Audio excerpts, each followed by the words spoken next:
It is 1969, and he was unknown to the world, struggling financially. At a time when racism was rife in America, and when he could only get small supporting roles on television, he had his second child. Just to make things more challenging, the one supporting role he had on a TV show called The Green Hornet lasted 1 season. He sat down, pulled out his chair at his study table. On a sheet of paper, he stamped the word secret at the top and bottom, and then wrote at the top, my chief definite purpose. He began to write the following words. I, Bruce Lee, will be the highest paid Oriental superstar in the United States. In return, I will deliver the most exciting performances in my capacity as an actor. Beginning 1970, I will be world famous, and from then until 1980, I will have in my possession $10 million. He took that sheet of paper. He read it every single day, programming into his subconscious, into his blueprint, what he wanted, imagining the future happening in the now, deepening that emotional intensity of a future that he desired. Now, upon his return to Hong Kong a year later, he quickly discovered that that one season of The Green Hornet was a runaway success in Hong Kong, except it wasn't called The Green Hornet. It was called The Kato Show, and his small supporting role was the one that they were raving about. Hong Kong studio bosses were clamoring for his name.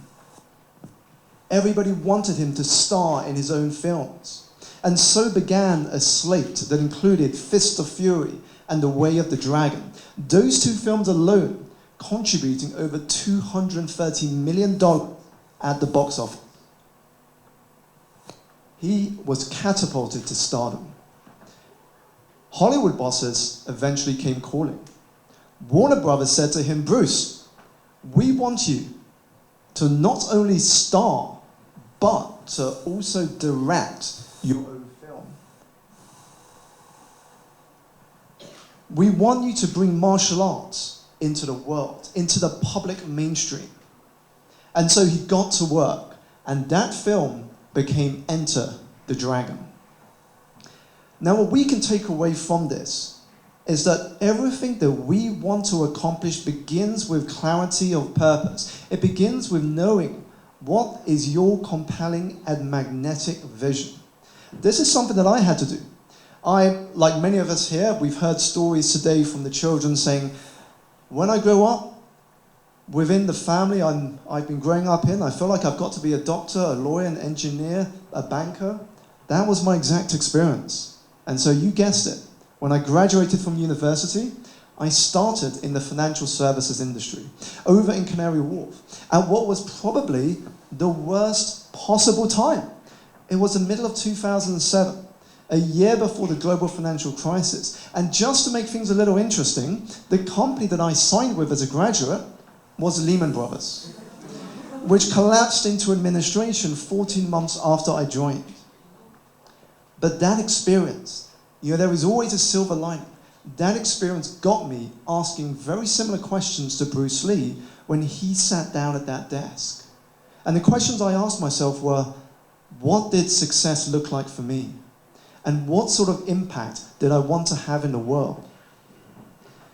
Now, one thing that I've observed in society is that many of us are exhausted not because we are doing too much, but because we are doing too little of the things that bring us joy, and often because we are running someone else's race.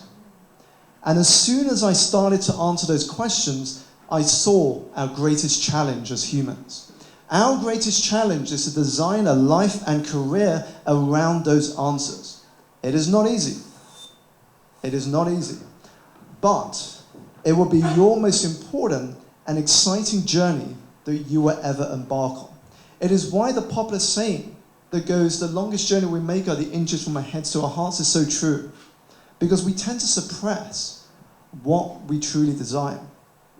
And as I embarked on this journey, I think there is a huge difference between the word commitment and the word interest. Here's what I mean. We're coming up to a new year now. As the new year begins, keep an ear out to what people around you will be saying. 2023 is going to be the best year yet. 2023, I'm finally going to start this. I'm going to switch to that. I'm going to get moving in this area that I've been saying for years. Now, for many people who set New Year's resolutions, they are just a list of what I call interests. And the reason I call them interests is because they are things we are interested in doing. But the reality is we don't do them. We don't follow through with them. Interest is 50-50. Interest is indecision. But commitment is I will, I must, and you get those things into your diary. Commitment is going all in. And that's what I had to do, is I became committed to the process. And in that journey, I understood that it is not the vision, it is not the dream, it's not the achievement of the goals that matter nearly as much as who we become in the process. Think of this for a moment. If you work in a full-time job, or you know a friend of yours that works in a full-time job, and they were to switch roles with Richard Branson for 1 year, and Branson was to earn your salary or your friend's salary, how quickly do you think he could turn that into something? That is evidence. That is not what you get. It's who you become in that process. And one of the things that I understood from that journey is the nature of thought. Something which has helped me through my career, moving from the corporate world to the entrepreneur world, is the nature of thought. The fact that there is no one reality. We like to think there is, but the reality is there isn't. When an event happens, the way that you interpret it will be very different to the way that your partner does, or your colleague does, or your friend does. We are simply living in the feeling of our thinking moment to moment to moment. But that gives us a superpower. And that superpower is the ability to choose one thought over another at any moment. And when you do so, you change the trajectory of your tomorrow. It determines new choices, behaviors, and habits. But it begins with identity, knowing who you are and what you want to stand for and be in the world. If you don't believe me, try this exercise.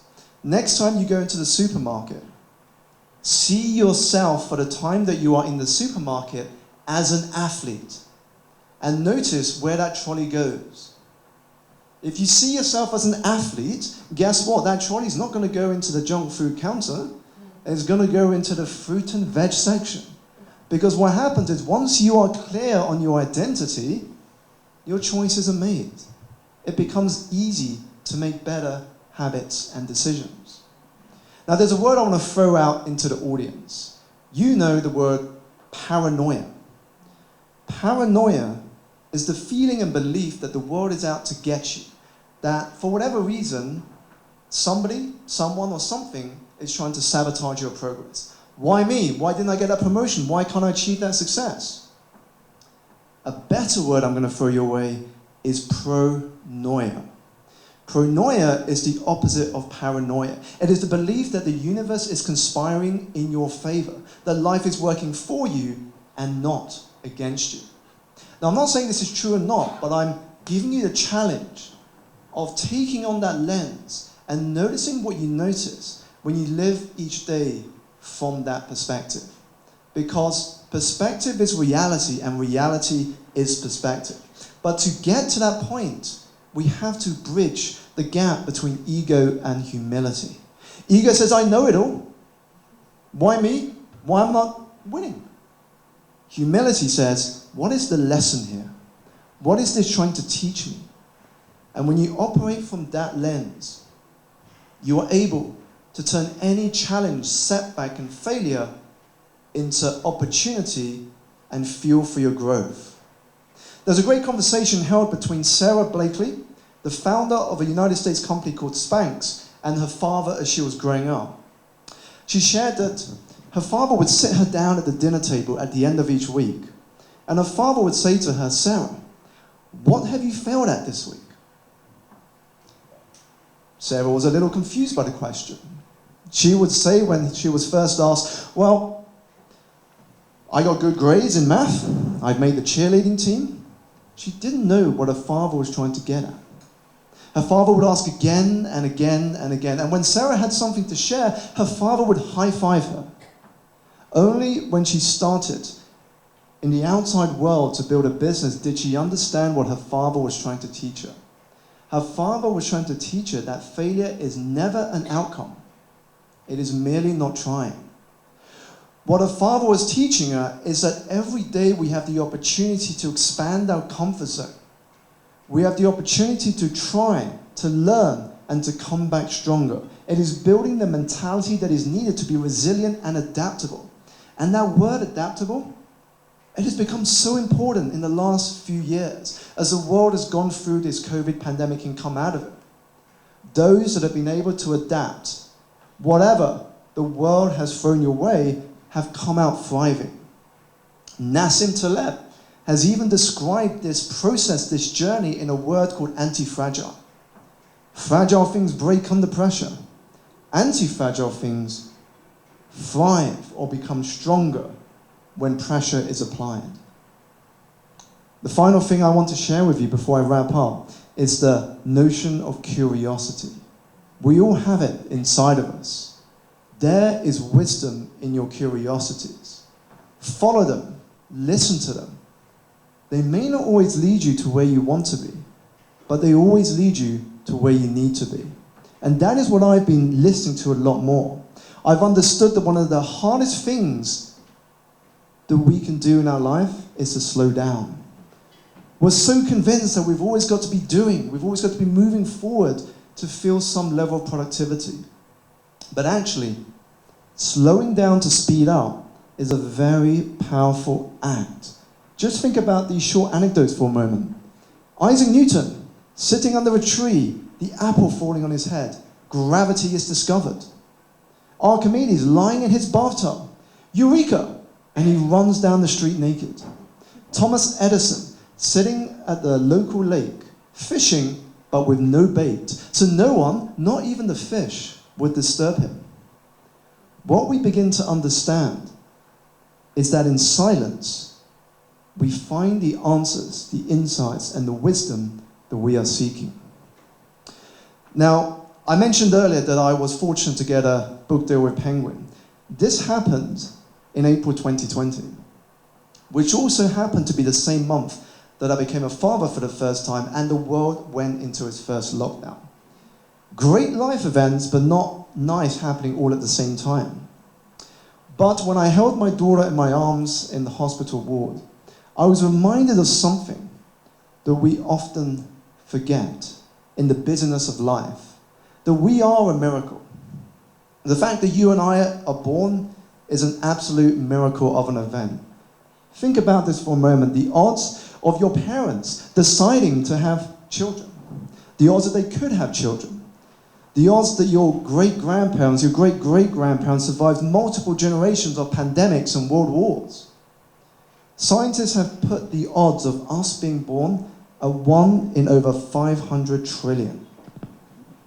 Many of us wish we would win the jackpot of our national or regional lottery. The fact is, we have already won the greatest lottery ticket there is going, the lottery of life. And so the question I will leave you with is, what are you going to do with that winning ticket of yours? My name is Simon Alexander Ong. Thank you so much for listening, and I look forward to catching up with you soon.